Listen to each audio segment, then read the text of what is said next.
আপা, আজকে যে আপনারা যে মোটরসাইকেল চালক যে সাদিকুল ইসলাম হত্যার প্রতিবাদে আপনারা রাঙামাটি এবং খাগড়াছড়িতে হরতাল পালন করছেন, এটা আপনাদের কতটুকু সফলতা এসেছে?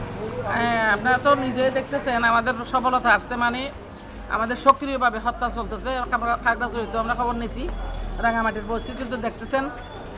সাধারণ জনগণ এই বিপুলভাবে সাড়া দিচ্ছে হরতালের জন্য। সব ধরনের গাড়ি ঘোড়া দোকানপাট বন্ধ। আপনারা মিডিয়ারা সবাই চোখে দেখতেছেন, প্রশাসন দেখতেছে আমাদের হরতাল, সক্রিয়ভাবে হরতাল হচ্ছে।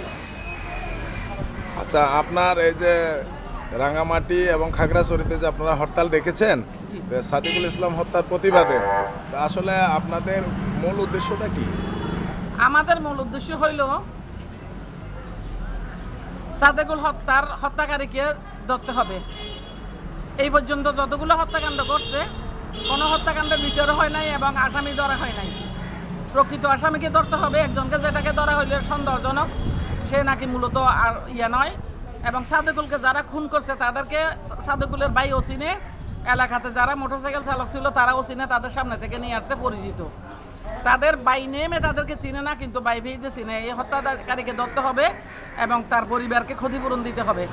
এই একটা, এই যে শান্তি চুক্তি হইল, ভূমি কমিশন পাস হইল, এই ভূমি কমিশনের পাশের পরে আরও উত্তেজনা বাইরে গেছে। আরও নানান রকমের যে ক্রাইম এখন যেভাবে চলতেছে, চাঁদাবাজি, অস্ত্রবাজি, মানুষ খুন গুম হত্যা চলতেছে, আপনারা নিজেরাও আপনারা মিডিয়ারা দেখতেছেন চোখে এই অবস্থা। সুতরাং আমরা বাঙালিরা এখানে টিকা মুশকিল হয়ে গেছে। আগামীতে আমরা থাকতে পারবো কিনা এটা আমাদের সন্দেহ হয়। এভাবে যদি দিনের পর দিন এক একটা নিয়ে খুন করে, তাহলে বাঙালিরা কিভাবে এখানে টিকে থাকবে? আমরা সরকারের কাছে এটার বিচার চাই। এটার বিচার, এবং এই খুনিকে যদি ধরা না হয়, এটা যদি সুষ্ঠু বিচার না হয়, আমরা সারা বাংলাদেশের মানুষ নিয়ে আমরা দুর্বার আন্দোলন গড়ে তুলবো। কঠিন থেকে কঠিন আন্দোলন আমরা সৃষ্টি করবো এখন থেকে। এই আমাদের প্রত্যাশা। আচ্ছা, আপনাকে ধন্যবাদ। আপনাকেও ধন্যবাদ।